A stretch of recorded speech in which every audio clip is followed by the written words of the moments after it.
It's 305 radio through an internet blast. On your digital platch, international podcast. Sit down with a tall glass, take it from brass. You can learn a little something, have a good laugh. Now if you're late to this party, don't forget, they got episodes on deck for you to check. The archive deep, lit like car lights beat. You ain't seen this much exposure since Cardi B. Hey, plug in the scene like plumbers on pipe leaks. Running they numbers up, shows drop weekly. Guests from everywhere, but still rep home team. 305, not just a name, they promoting. So relax, put your feet up, smoke some of your re-up. Enjoy the show with the exclusive meetup. Yeah, Dade County, know the style. It's Struck and Dre Mav on your radio dial. On Dre 05 radio, they on that. Dre 05 radio. Struck and Dre Mav on your radio dial. And welcome to 305 Radio. My name is Struck and I'm here with the founders of NFT Week. Gentlemen, please introduce yourselves. Hi, my name is Gianni D'Alerta. I'm born and raised in Miami in the 305 and reside in Kendall now. Ooh, Kendall.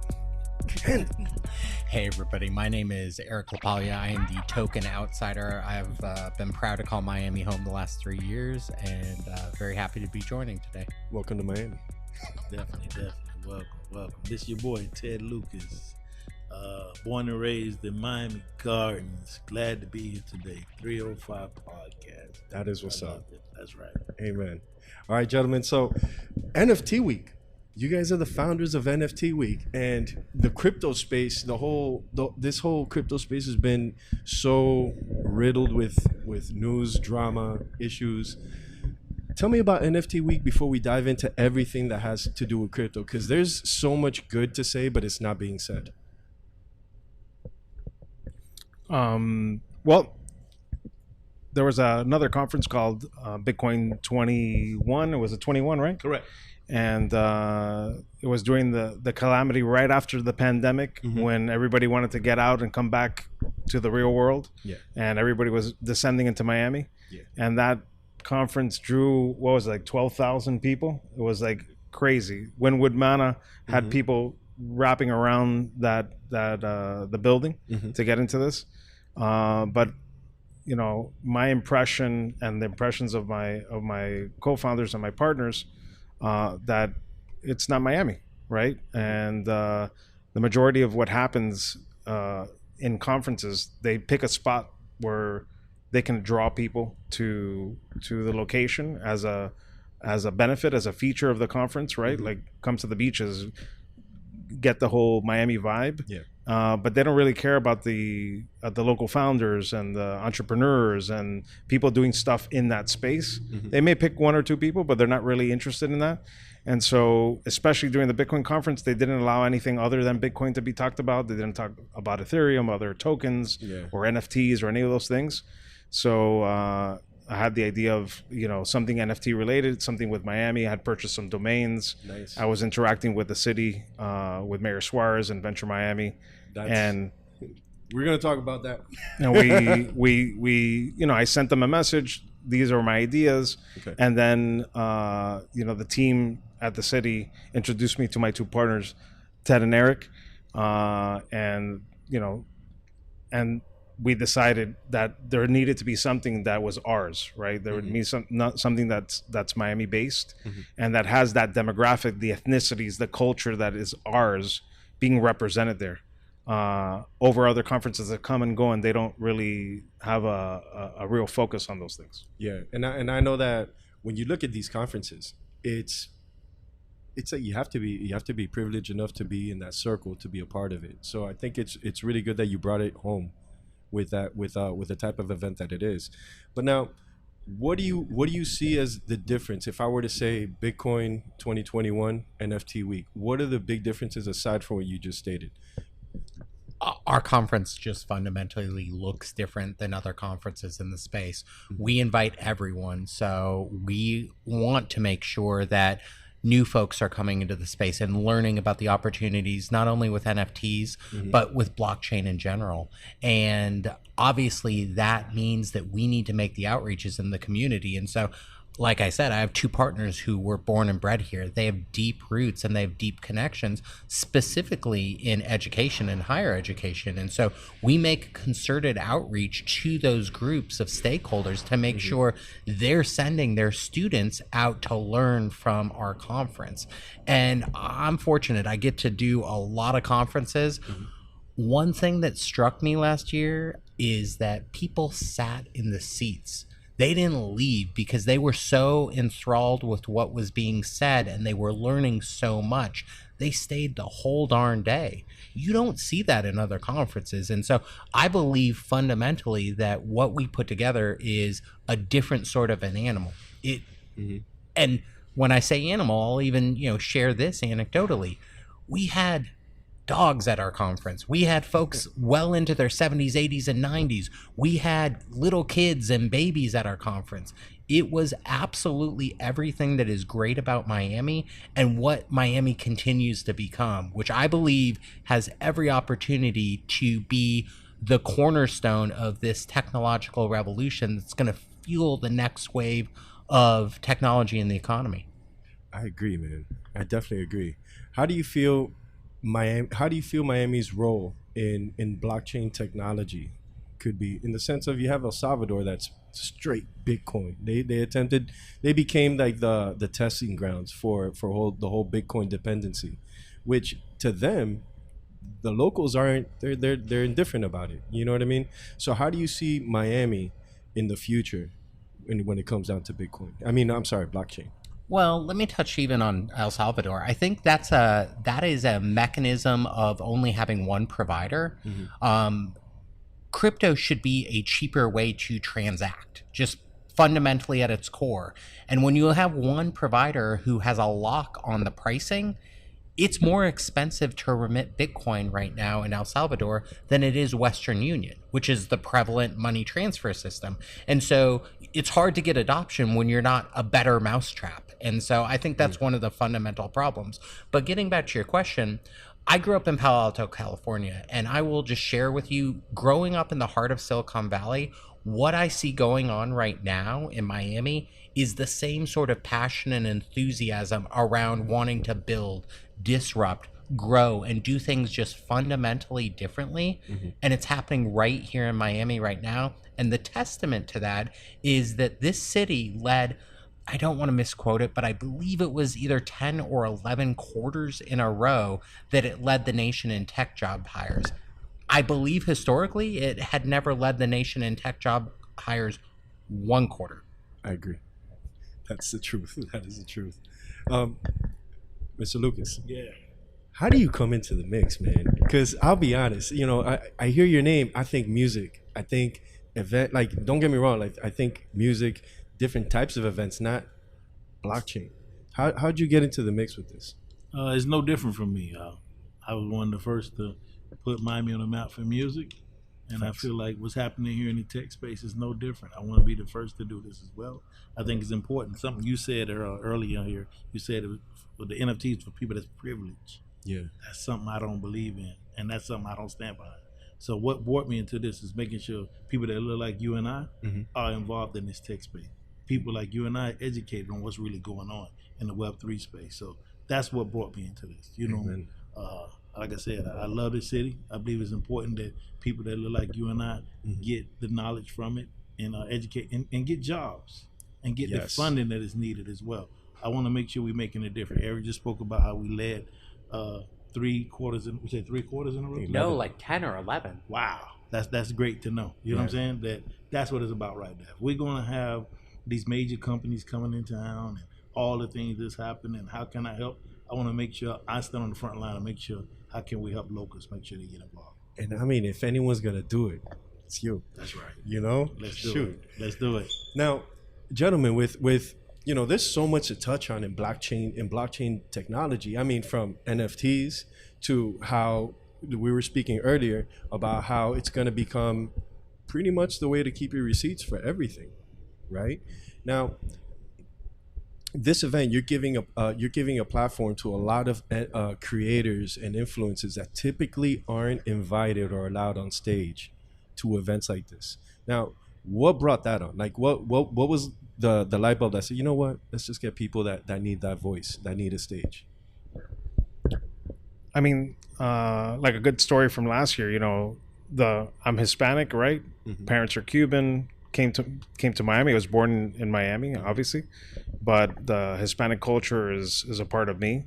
And in none of these conferences do you see that Latin voice, unless you went to Argentina or you went to El Salvador. There may have some events, but in North America, there's not much of that. And so, for example, having a panel where we had Hispanic voices. We had different people doing interesting things. This lady named Carmen Pelaya is doing something with Cuban art from her great granddad from Cuba, to Laura Rodriguez, who bought a Bored Ape in a sense and used that as a platform to kind of educate people Hispanic in Spanish and English on Twitter, and has amassed a huge amount of following. Like things like that is why we think it's important to have these different panels, and the diversity of the panels that we have, as well as the different voices, as well as not requiring someone to do something to be on a panel, right? Yeah. To be a speaker. They apply, they put their bio, and obviously there's going to be a little bit of an emphasis on somebody from Miami, somebody that has part of our culture, part of our thing.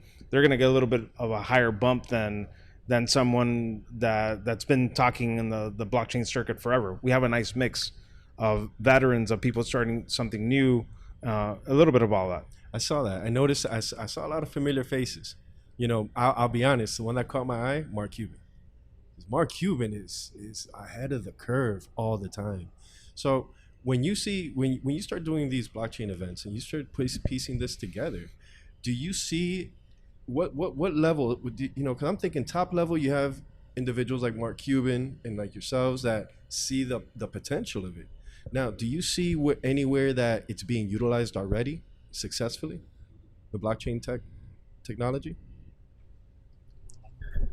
It's already being utilized in so many places and you don't even realize. So I'll give you an example, just because it's an everyday household thing for people. Starbucks coffee just reimagined their loyalty program, and it is all on chain. It's done on the Polygon network.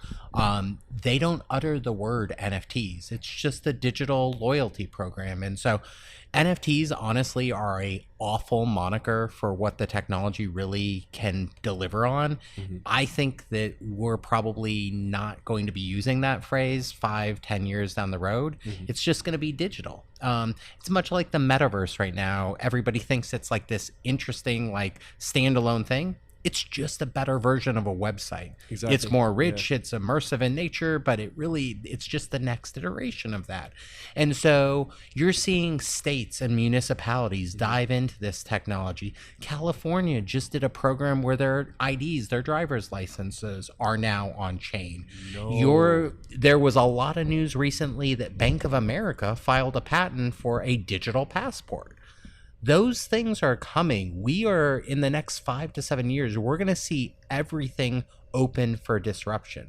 And personally, I hate receipts. I fundamentally hate receipts.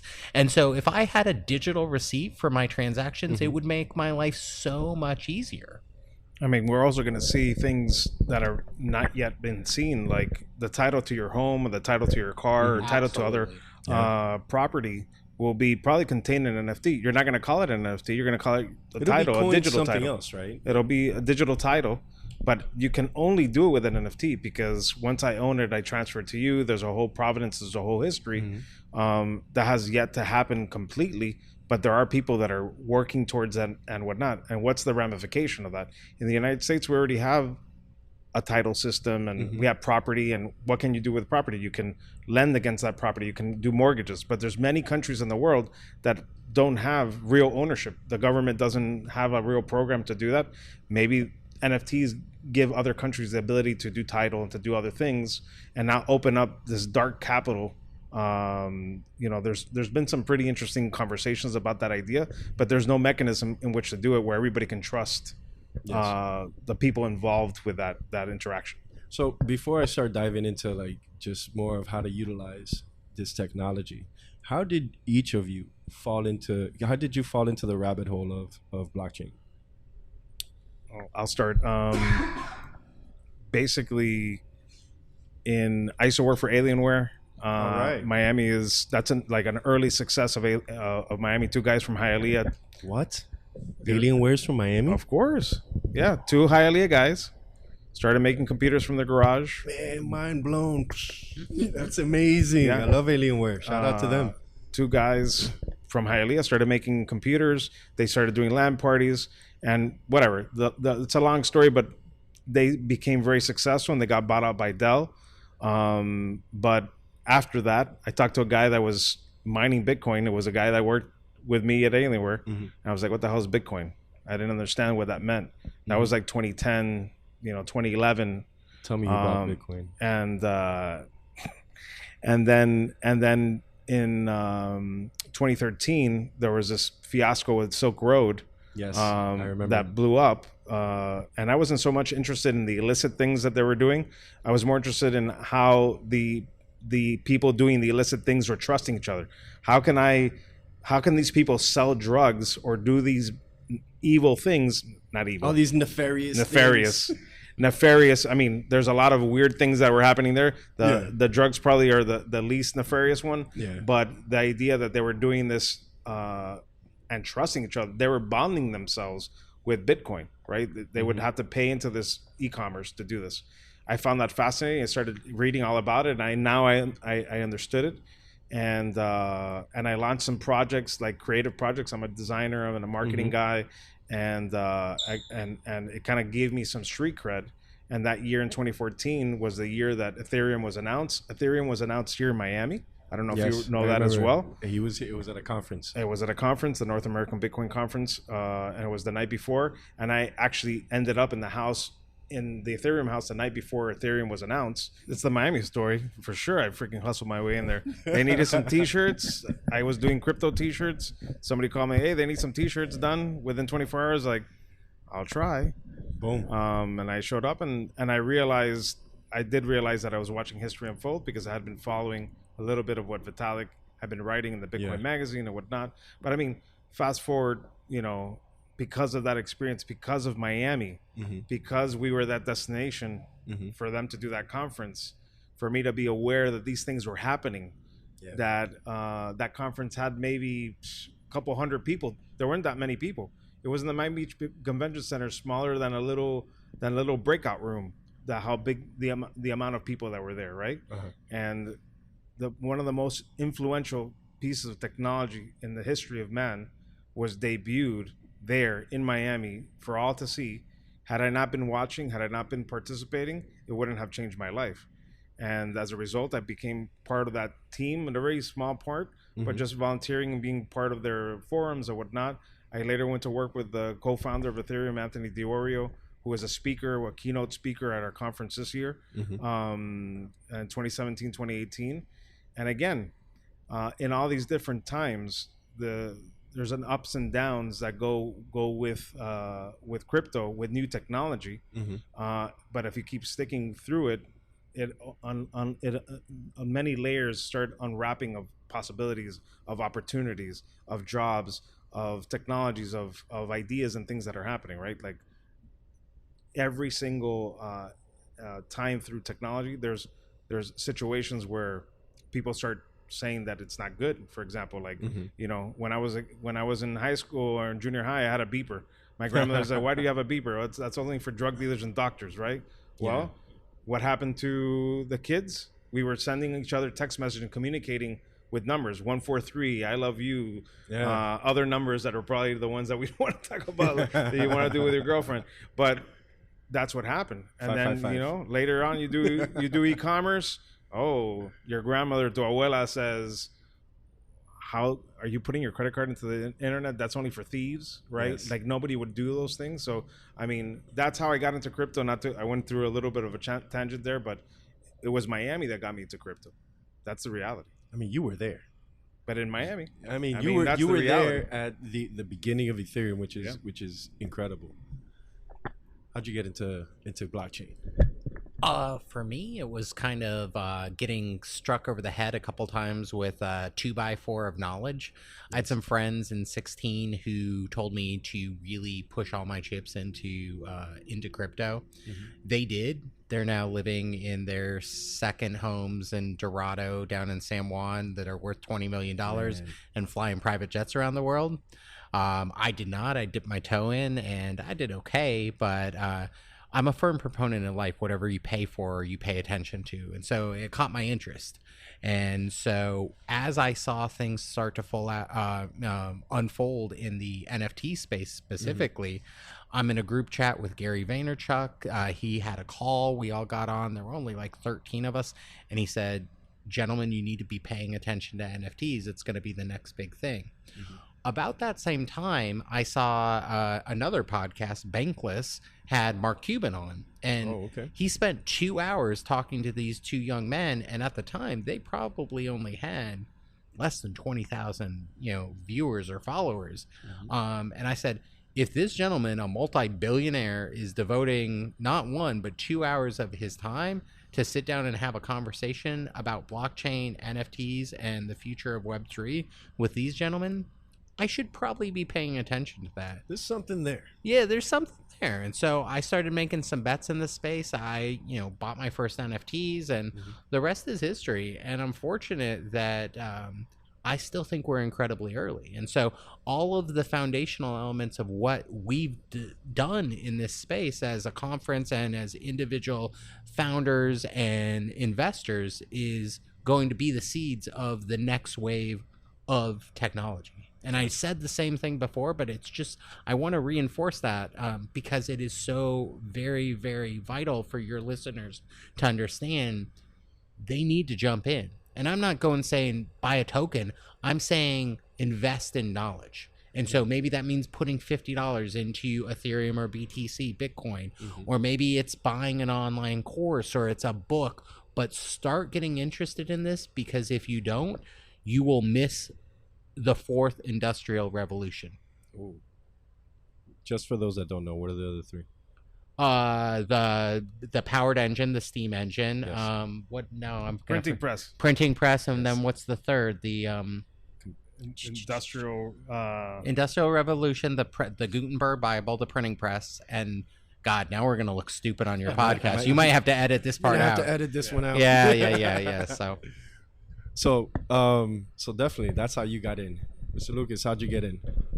For me, listen, I'm sitting home in the middle of COVID, seeing what was happening, seeing the transition from the music business switching right in front of my eyes, and saying what the future of the music business looked like. And I feel NFTs had a big part in it, and they was going to be the future of what music is going to look like and what music is headed.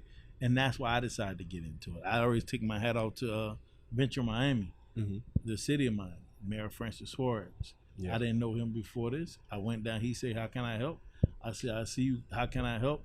And I see what you're doing all around the country, but how can we help locals?" And he said, "Ted, I'm glad that you're here. I'm excited that you're here, and we're going to help you." So Venture Miami, I like to take my hat off to them all the time, because they were the ones that introduced me into these gentlemen here as well, and everything. And during that time, as I'm learning and they educating me, I released my own NFT. Okay. Which was peanut butter jelly, peanut butter jelly. Nice. Yes. But did you drop the song, or you dropped an image for it? I dropped the image, so I own the trademark for the dancing banana. Get out of here. Yeah, I own the trademark for the dancing banana. That is amazing. It had the song, though, with the NFT, right? Yeah, the song with the NFT. So the banana and an NFT, we released that early as an NFT, and it's generated revenue still today. And amazing. Song that's so historic for Miami, and what it's been able to do for Miami is definitely one of the ones I wanted to release as an NFT, and that was my welcome into the business, and it's been exciting. I can imagine, man, because when the reason why I ask about the rabbit hole, right, is because when I finally got into the whole digital space, like that whole blockchain, it was like free falling from the highest height, and it's good to hear that everyone's been able to dip their toes in it, but it's incredible to hear the different situations, the different experiences that got you in. And Erik, I mean, you were in California, Silicon Valley. when it started, right? You saw it flourish. Come on, man. I'm not that old. But I definitely was around as, it exploded. So the IBMs of the world were already there. But like, as an example, my mom was an early employee at Sun Microsystems, which was a massively disruptive company at the time. Okay. And so I saw what innovation can do for not only a community, but for the individuals who power it. Mm-hmm. And you hear these three diverse backgrounds. The reason is it's because there are so many different touch points and applications for blockchain. Mm-hmm. And so that's where I just encourage people to start to focus on is find your niche. If you're a small business owner and you don't have a Web3 or a blockchain integration strategy, you're going to miss the boat. If you're a young kid, start learning about this stuff. Go out and look at, Solidity, which is the programming language of Ethereum, or even these AI resources that are now starting to be built on chain. Mm-hmm. It's an opportunity unlike any other. And just so I don't sound like a complete idiot, I did look up what were the three industrial revolutions. It is the steam engine. I was right, 1 out of 3. Okay. The age of science and mass production, and the rise of digital technology. Ooh. And if you look at the cadence of those three things, it took quite a bit of time. And so, hey, I'm saying now the digital, technology revolution has only been 30, 40 years old at this point, but time compresses and our human knowledge continues to evolve at a rapid pace. In 3 years from now, mankind will produce 7 petabytes of data a second. And in case you guys don't know, a petabyte is a 1 with 15 zeros out of it. So if you think about the accumulated information that we're spitting out on a daily basis going forward, it's insane. And so we are on the cusp of that 4th industrial revolution, and it is going to be a massive opportunity.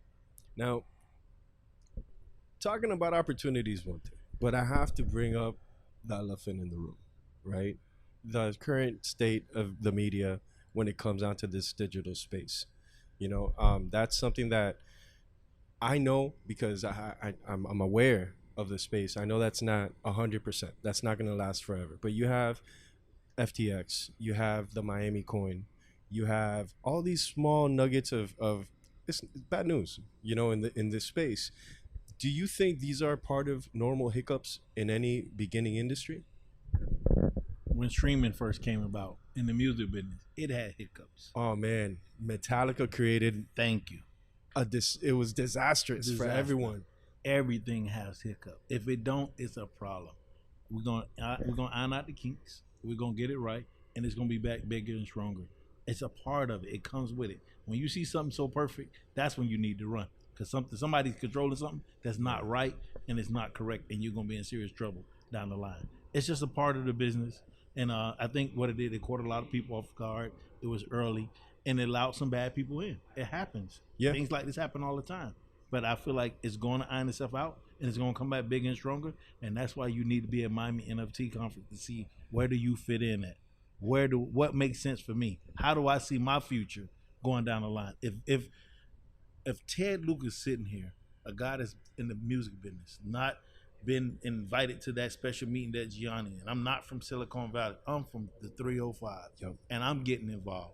I'm educating myself every day, learning as we go. I think everybody need to get involved quickly. I feel like I've been a great example in the music business, and I want to do the same in this tech space, in the NFT space, and the Web3 space.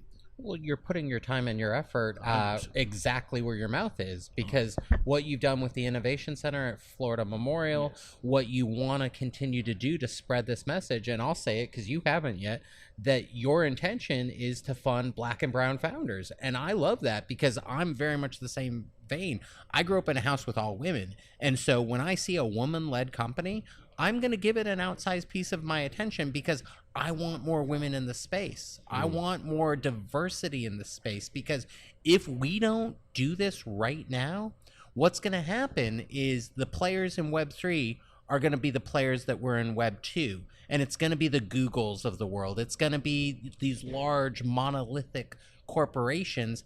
And that's not the ethos of what Web3 is all about. And so I am out there from the mountaintops, along with my founders, encouraging everybody, attend our conference. That's great. That's a good look for Miami. But I want them to get interested and get involved at whatever their jumping off point is. Because a lot of people right now, because of the headlines that you referenced, have contempt prior to investigation.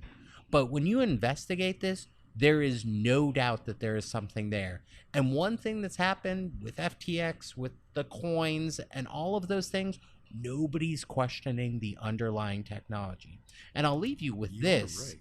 Jamie Dimon is out there publicly saying Bitcoin is trash. And in the background, he's hiring 4,500 cryptologists to power Onyx, which is their own private blockchain, which it right now is the largest blockchain project on the earth. Okay. All right. That's right. I think it sounds like he's just trying to get rid of his competition ahead of time. That's what it sounds like to me. Get it. You know? So you had mentioned getting what you fitted, right? So what kind of opportunities are there at NFT Week?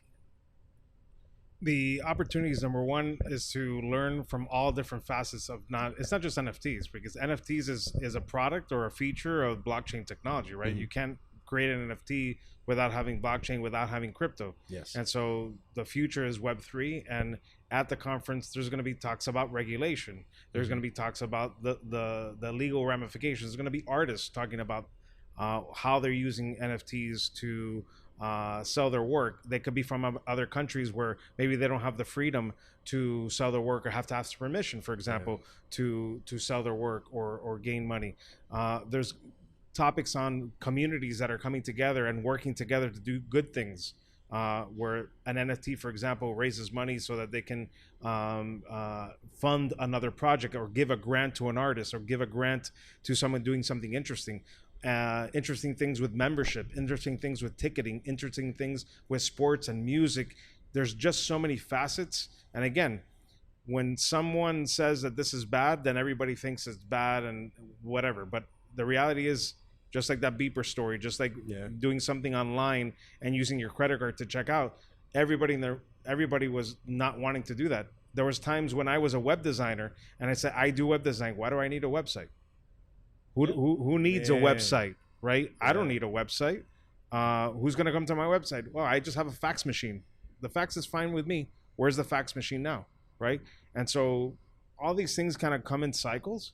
But the reality is that at least in blockchain and other technologies like we mentioned, like even in the music industry, different types of, for a long time we had records, then we had cassettes, then we have CDs, then we had streaming, and then each thing leads to something else. And the people that were in it for a long time, that put a lot of money and effort and what, they don't want that thing to go away. They don't want that thing to be turned off. They want something easy and comfortable. But it's the young people, it's the people coming up with new ideas that blockchain, Web3, like that's what they're going to get from the conference. Like they're going to get what's the next thing. Every conference, the Silicon Valley guys, Steve Jobs and Bill Gates and all these people went to conferences and meetups to trade notes about the motherboards they were building. And from there, magical things happen. We brought it up a couple times, so I just want to give a little origin story of why Silicon Valley is Silicon Valley. It was in the late 60s. Stanford University was hosting free meetups and inviting technology enthusiasts up and down the West Coast to come share, experience, learn in these ecosystems. And they did it for years with intention. And what happened is people started to pay attention. People moved there. Their students started to start companies in the Bay Area. And what sprouted up is this technological revolution that is now Silicon Valley. And it powered, Web 1, Web 2, and in no small part starting to power Web 3. That was born from the thirst of knowledge and the opportunity to learn. And so that's what we're looking to do at this conference. And you asked specifically how they can get involved. Put your money where your mouth is. Go buy a ticket. We look to be the most affordable conference in the space purposely because we want everybody to be able to attend. But if the lift is too high for that, come volunteer with us. Come experience. Like, we want to be as roomy, as inclusive. If somebody's standing outside of our conference and finance is keeping them away or whatever the case may be, that breaks my heart, and I don't want that. So you can email me. I mean, you can send all of us messages. We're all very, very public in the space. Like, if you can't get the resources, DM us. We will get you tickets. You do not want to miss this. If you're within earshot of my voice, it is incumbent upon you to be there, because I don't want you to miss it. I don't want you to not be part of what's next. You heard it here first. That's right. Let me add to that. You heard my partner speak about what I'm doing at Florida Memorial University. Opened up an innovation tech lab. That is for our community and the students at Florida Memorial to be able to get involved. I want that same thing that they had at Stanford, where we got creative people coming together, and we're gonna be able to feed this pipeline of talented people here getting jobs in this tech space, and we're also gonna find founders. I'm looking for the guy that's gonna be the head, be ahead of what's happening next in the music space. That's what I'm really, really looking for. I'm doing this for this. I'm looking for him to probably participate on this stage at the Miami NFT conference, or he might just be walking around. And he come up to me and say, Mr. Lucas, I got a way that we're going to change streaming to the new Web3. I'm waiting to hear that. That's who I'm looking for. I have already in the last 2 years invested in 7 founders, startup companies, people that from here, South Florida. So now I'm not investing in rappers no more. I'm investing in founders that got startup companies. And that's why we do what we do, to give those people the opportunity. That's amazing. Yes, that's what it's about. That is amazing. I mean, and I think about music, right? And because of the nature of what I do, at least, right? I interact with a lot of artists and up and coming artists, and when I ask them about this space, they're oblivious. Yeah, they have no clue. They say, well, you know, I can sell my album cover. Nah, that's not. It's not art. It's not art. That's what everybody think. Yeah, and that's what we do in this concert. Like Gianni told you, and Eric told you 5 minutes ago. There's so many different ways for this Web3. Everybody think when they hit NFT, they think it's a digital piece of art. That's all they think of. Yeah, that is over. That was just the first thing that the light shined on. That is over. That's not what NFT is about. There's so many different opportunities in this Web3 space, and we want to educate people and let them see, wow, I can do that. Wow, my daughter's already doing that. And that's a business. Yes. We got to, take the scale off their eyes and put the spotlight on it and let them understand what's really going on. Now, but I like to say just real quick with what Ted was saying, NFTs was a gateway to blockchain because it was art and people relate to art. If I have a song, I can upload a song, I can upload a picture, and now I'm on the blockchain. I have to get a wallet. I have to get some crypto. Had they not had the art part of it, they would never have opened the wallet. Exactly. They would never have learned about any of those things. So they can say all they want that it's bad or whatever. You know what they're saying it's bad about? It's because they speculated, because there's some people that said this one's worth X amount of dollars and this one's worth the other amount of dollars. But at the end of the day, the NFT doesn't know its value. It's us humans creating the value that we want. But the reality is, there's someone in Cuba that got an NFT and was able to leave Cuba because he was able to sell an NFT, for example, let's say. And there are people that had never done anything on blockchain or technology, but because they were creative or whatever, they got involved with that. Now that it's exactly what happened to me. I was not a financial person. I was not into economics. I was not into any of those things. I did something in art, in crypto, and at the end of the day, it exposed me to all these different technologies, and it opened my eyes. I like to say, like, the wool was removed from my eyes to learn about finance, to learn about economics, to learn about my own value.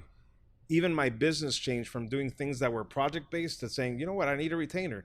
Now I know how value works. All these different things happen as an epiphany of being involved in blockchain, Web3. You can call it Web3, you can call it crypto, you can call it coins, you can call it whatever the hell you want. Just the same with Ted. If I'm in music, I'm in music. Doesn't mean I could be music in many different ways. Maybe that musician didn't make it, but he started doing promotion. Maybe he started doing, when they find other artists. Yeah, maybe he gets into marketing. Yeah. Like, it's a gateway to bigger things. Correct. And that's how we have to see it. And by the way, majority of the people that say things, it's a very loud minority. Yes. Very loud minority. Yeah. So, and you throwing it back to music, right? You people don't realize that the ownership of an artist doesn't own his masters.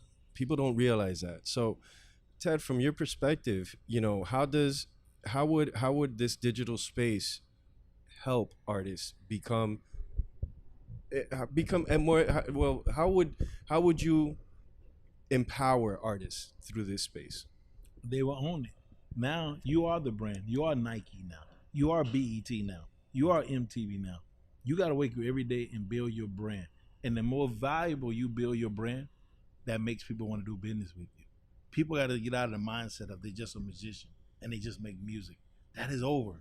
Today in 2023, you got to build your brand. And that's what's important about this. They build a brand. It make people like me have to come to them and license their music. You don't have to give it away no more. You can own it. You can control it. Now Web3 has gave artists more control than ever.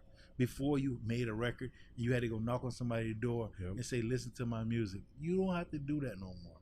You can put it on social media, and the power of social media can make me have to come knock on your door and give you an opportunity, give you a deal. And now you control what that deal looked like now. Before, I told you the terms and conditions and what your record was valuable for, and I see what the momentum with the DJs and all that. Now you can put up a record tonight and hit social media, and that community that love you as a brand tells me how big your brand is, because now you can sell merchandise. Now you can put a line down the street and make people come to a concert. You don't think Coca-Cola want to be a part of that? Absolutely. Come on. You're right. That's where we at now. And when artists realize that, that's why I'm doing what I'm doing, because I want to be on that side with them. I don't want to be trying to give you a record deal. Those days are over. Your wallet's going to be tied to those projects. Your digital wallet, just to But make sure. specifically, like, let's pull on that thread. It's actually a paradigm shift for the artists as well, because one of the most opaque things in the history of numbers is entertainment accounting. Yes. Like, it's insane. Like, triple net, like, I don't even want to get started because I've made some investments in that space, and I think I know numbers. I couldn't make heads or tails of what they were doing. And so having that relationship and the contract and the terms of the agreement memorialized on blockchain removes doubt from the equation. Everything's on chain for public view, and the money flows exactly as it should. And not only for entertainment royalties, but think about law. How much money is made by the legal industry over contract disputes? If contracts were on chain, and when contracts are on chain going forward, it's going to be very difficult to say, no, those aren't the terms, because the terms were memorialized once, and there's no longer a conversation about, oh, I didn't mean that, or you should have gotten this. Like, it's just there on chain. And smart contracts, once they're locked, they're locked. Exactly. I mean, you use a notary. The best notary in the world is on the blockchain. Very true. I mean, just the fact, even if he didn't sell the music, and Ted or one of his artists were to have made, or any artist, for artist, musician, whatever, just mints it, puts it as an NFT online, they can say moving forward that they were the first to put out that song. Someone has to disprove them that they did it before them, right? Like, you can go and hear that song and claim that you were the one that did it, but if I came and showed a court of law that on this blockchain immutably this song was recorded and posted there, they can't change it. Nobody can change it. There could be no dispute. There hasn't been any like battle with legal things to prove that, but it can hold up because there's no way to change it. Correct. Like, that's a notary. That's why the reality is what an NFT is, to be honest with you, is a title to a digital asset. It's a receipt, That's all it is. So you think about it, right? I remember artists would have a record and they will hold that record and they don't want to release it because they didn't. All right. Welcome to Miami. That's a Miami sound. That's right.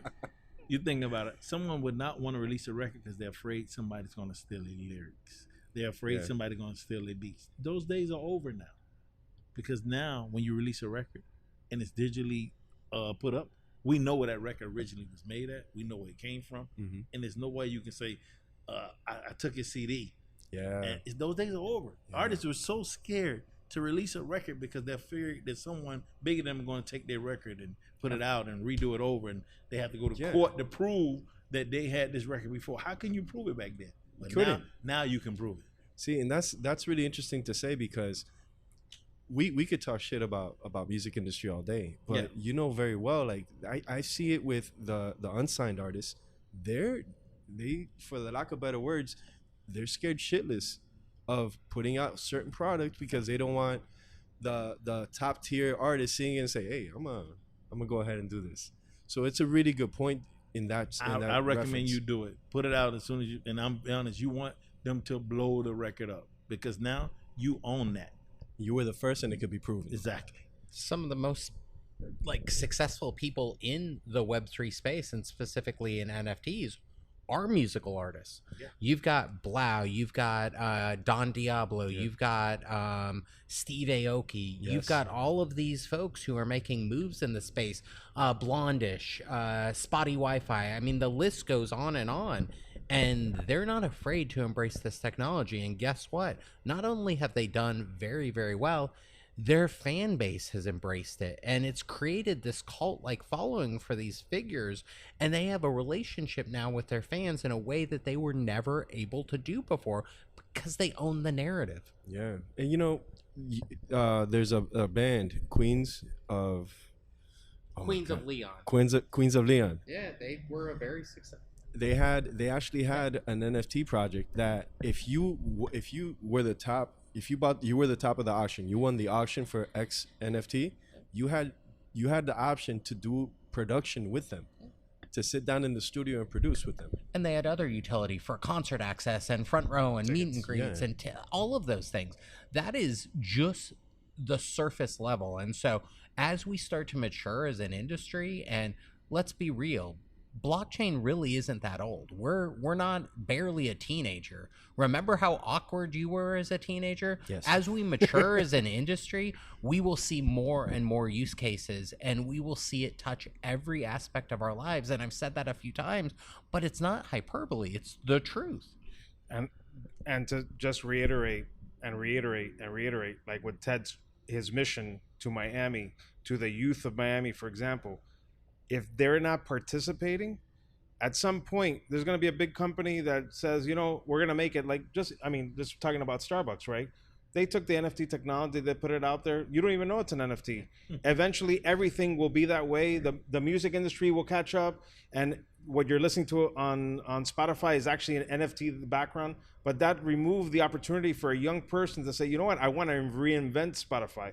I want to reinvent this thing because these big conglomerates are doing something. Not that it's bad. It could have been that young person that created the better Spotify, that got the funding, that then got sold and changed his life because they participated. But I want to say one thing, like with my three partners, that the fact that Web3 has a particular ethos, a particular philosophy that other technologies doesn't have. The fact that I put myself out there to the city, that they introduced me to these two individuals, that made us come together to do this together, and the people that came to help us do that actually made it happen. Like volunteers, people that came out of nowhere to make these things happen. Technology doesn't, when I was building e-commerce, there wasn't people just coming out of nowhere and like, hey, let's form a community and let's embrace this. Let's teach people about it. It wasn't that important. This particular technology, for one reason or another, not just about the technology and making money and doing something creative. I think people who get involved realize that there's a bigger story being told, that there's change happening. And it makes people that maybe had never worked together work together, and that's very important. Very, very. Now, one thing, I know we touched on music, right? And you mentioned something earlier that was really interesting. Web 1, Web 2, and now we're at the cusp of Web 3. Now, I know with Web 3 we have ownership as individuals for our web domain per se, right? If we own a domain, we own it. There's no censorship or anything like that, right? Am I correct? Okay, I'm just waiting for some feedback, guys. You're saying it. So in that train of thought, right? What are some of the other utilities with Web 3 that people aren't really touching on that you know of? Authenticity is going to be massive. Yes. So you're seeing these luxury brands embrace Web3 right now, and a lot of it, what they're doing is consumer facing. But the reason that they're playing in those sandboxes is ultimately you're going to be able to tether an NFT digital receipt, whatever you want to call it, to proof of authenticity. And so the biggest contributor for like basically theft or fraud or whatever you want to call it is counterfeits. And so you see brands like Keurig that owns a litany of luxury brands, LVMH, they're all making moves in the space. Nike, it's for a reason, because they realize that this will be able to mitigate any sort of knockoffs going forward, because if it doesn't have that digital fingerprint that says yes, this thing is real, you know it's a forgery. You're seeing high-end jewelers integrate NFTs. You're seeing all of these industries look at the angle that can work for them. There was a use case a couple of years ago now, God, that's been a minute, where it was Blue Mountain Coffee, considered one of the best coffees in the world. Well, they actually embedded NFT powered sensors so they could know the exact harvest date, the exact humidity, the exact temperature that this coffee was grown in, because it's a more meaningful story to be able to market it from. Yeah. And so you're going to see it touch on marketing. You're going to see it touch on, honestly, we've had so much rancor about elections in this country and others. If you put your vote on blockchain, it is immutable and it is one and done, and you know exactly who did it, when and where and at what time. I think if they were to do voting as blockchain, it would still be a disaster on the media. Well, that's a whole other argument. That's a whole other podcast, and you can get people far more qualified to have that conversation. But I am an evangelist, much like my two co-founders, for this technology for a reason. We think it will touch everything that we do. And that's a crazy statement, but it really, close your eyes, imagine what a future looks like. I'm hard pressed to figure out a space where it won't touch our lives.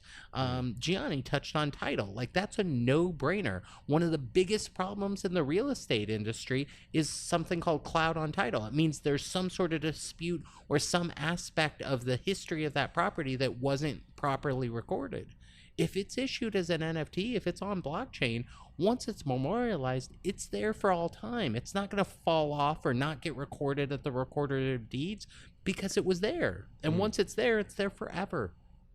It is. It really is. Once it's locked in, it's locked in. I mean, there's so much utility, so much use of this space. Where do you gentlemen see this space in the near future, and then in the long? I know long term is everything, but the near future, where do you think it's going to touch on first? I think it's just continued cultural things. I think music, gaming, and sports, we're going to continue pushing the NFT space further and further. Those are the places that still need to be developed. And then in blockchain, logistics,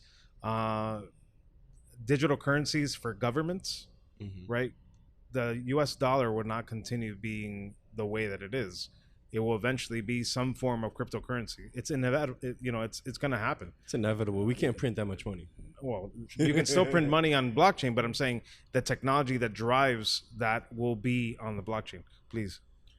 Well, I was just going to say, China already has a digital yuan, and the Fed, if you actually read the Fed minutes, they've been talking about a digital dollar now for years. So Gianni's right. It is only a matter of time. One thing that I think we'll see within the next, say, 3-ish years, if not less time, ticketing going to NFTs. And specifically, because I like to follow the money, because money usually will tell you where people's motives are. The biggest part of economic activity that leagues and teams don't participate in is trading on the secondary market of their tickets. And so if those tickets are issued as an NFT, they can actually charge a royalty when those tickets trade second, third, fifth, 19th time. And so I think they're highly incentivized to make that shift to digital tickets going forward, because they're going to make more money. And that'll get if the artist gets involved, it's a bigger win for the artist if they get involved in those types of NFTs for ticketing. Absolutely.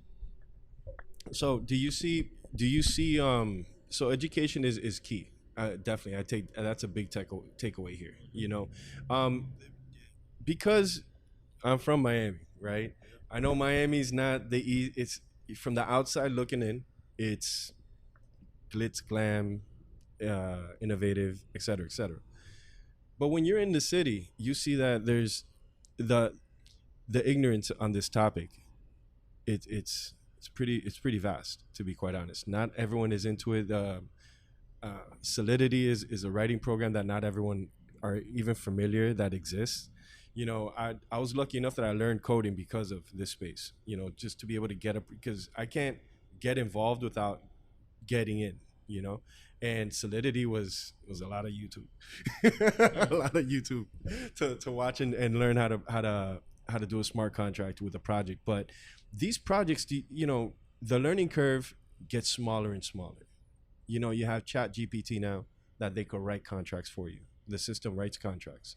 How do you see AI and the digital space unifying here? How do I see ChatGPT and AI? I think that's a whole other subject, to be honest with you. The technology aspect of ChatGPT is going to change the world, both in education, and I don't know, to be honest with you. Every day I have a different thought with it. But as it relates to NFTs, I think, you know, we're seeing NFTs that are being built with generative art. Yes. We're seeing generative music. We're seeing these things happening on chain. We're seeing, and there may be even some AI that generates things autonomously on the blockchain. And the reality is, like, DAOs, decentralized autonomous organizations, were always meant to be some form of AI that would run on the blockchain and decide to do things, like decide to send you money, let's say, because it met certain conditions. So who knows if there's like a Chat GPT that would be able to do those types of things. But it's a little bit far reaching right now to even contemplate the ramifications of AI on blockchain. I think it's just a whole other, but it also will go through its own trials and tribulations. Something really horrible is going to happen with ChatGPT or some kind of AI, and people are going to do a fit and they're going to try to ban it, and then somebody is going to do something fantastic with it, and we're going to go back and forth. We're going to go back and forth, and it's not gonna change. So, all right, well, gentlemen, before we break off, then, any last words about NFT Week? Any information that you'd like to divulge? Miami NFT Week is March 31st to the 2nd at Wynwood Mana Convention Center. Okay. It's 3 days of fantastic education. We have more than 250 speakers, ranging also with like keynotes like Anthony Diorio, the co-founder of Ethereum, will be speaking at the conference. We have Dan Fleischman. Who are some of the other people? I'm drawing a blank because there's so many things that we're doing. Well, you referenced Laura Rodriguez. Laura Rodriguez as well. This is such a heartwarming story. We have a young lady who attended our conference last year, was so inspired that at FIU, she actually started a blockchain center. She started a blockchain club there. She's a speaker this year. So just a very heartwarming story. We have Anthony Scaramucci, who's from Skybridge Capital and the SALT Conference, speaking about institutional investments in the space and alternative investments around Web3 specifically. We have Baron Davis, the former NBA All-Star, who's now put all his time and energy into the Web3 space. We obviously are fortunate to have Mayor Francis Suarez come and support us because he sees this shared vision of what Miami is and can become. So those are just a few, and I just encourage you, like I said before, if there is an impediment or a reason that you want to come and you can't, we are all super public.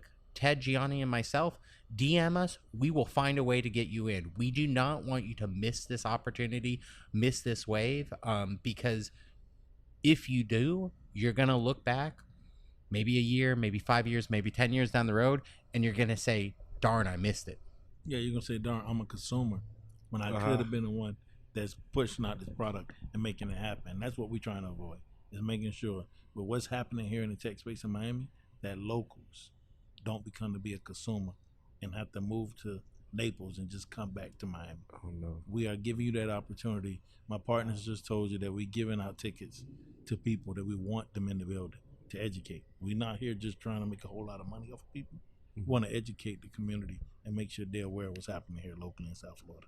I love that, man. I really do. You gentlemen have any shout outs Anyone you want to give a quick shout out to? I want to shout out to you. I mean, 305, the 305 magazine, like this is part of the conversation of supporting the local community. And we appreciate you having us on your podcast. We talked before of all the stuff you've done in the past and also your own evolution from going from print to digital.